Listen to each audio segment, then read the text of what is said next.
Welcome to the TheDPost Sports Chat. I'm Drew Rubenstein here with Kristen Kurlick, and we're already in the last week of the prep football season. It seems kind of crazy to believe that, but University and Morgantown are both off in the final week before the playoffs begin. So we'll start off with one of the marquee matchups in Class Single A. Clay Battelle hosting #1 Madonna. Madonna doesn't look like it's lost to an in-state team and have kind of rolled. How's this one going to play out? What does CB have to do to have a chance?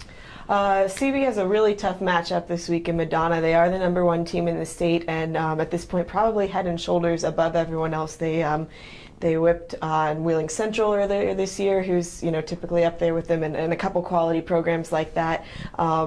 Madonna has quarterback Ross Comas, who is, as a single A player, in the mix for the Kennedy Award, which is pretty impressive. So CB has quite a job to do against Madonna. They will need to play excellent defense, obviously, against Comas to have a chance of stopping him. They also can't afford to have any mistakes. I believe they turned the ball over several times in this game last year. They can't do any of that this year. They've got to play essentially a perfect game against this sort of opponent. Absolutely, and no matter what happens, Clay Battelle will be going on to the playoffs as well. Looks pretty safe to say.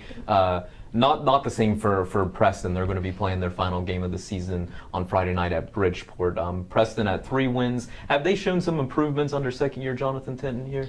They have. Going into Tennant's first season last year, the Knights had won 1 game in the past 3 seasons. They won 3 games last year. They've won 3 games this year. And they are, I guess, they're not a joke anymore. They can compete. Some of those games that they lost this year were close games against some decent teams. Hampshire is a borderline playoff team that they barely lost to over at Hampshire. And Josiah News this year is a running back for them, just a junior, and he passed the 1,000-yard rushing mark this year, the second leading rusher in the area. They have some young talent, and they're showing potential for the future. Yeah, it looks good, and they gave University High a game and a lot of things coming back. But we'll also look at the playoffs now. University and Morgantown are both in, and I know you were doing some math and figuring things out. Obviously, there's still some games that could affect where Morgantown and University sit, but what have you kind of seen? It's just speculation at this point, but at this point, I wouldn't be shocked if we see a Mohawk Bowl rematch in the first round of the playoffs at University High. It looks like at this point, should everything play out how it's expected to, University is going to wind up at a 6 seed, and Morgantown will probably wind up at an 11, sending them over to Mylan Pharmaceuticals again for a rematch. I think that's going to be a pretty interesting first round game, to say the least. And I guess, what does it say about the state of high school football, not just in this area but statewide, where really when you look at it, I think most people would consider University High and Morgantown High probably 2 of the top teams in the state, both with a chance to make deep runs, and for them to be matched up in this kind of way, I guess when you're just looking at the field as a whole, how's it shaking out this year?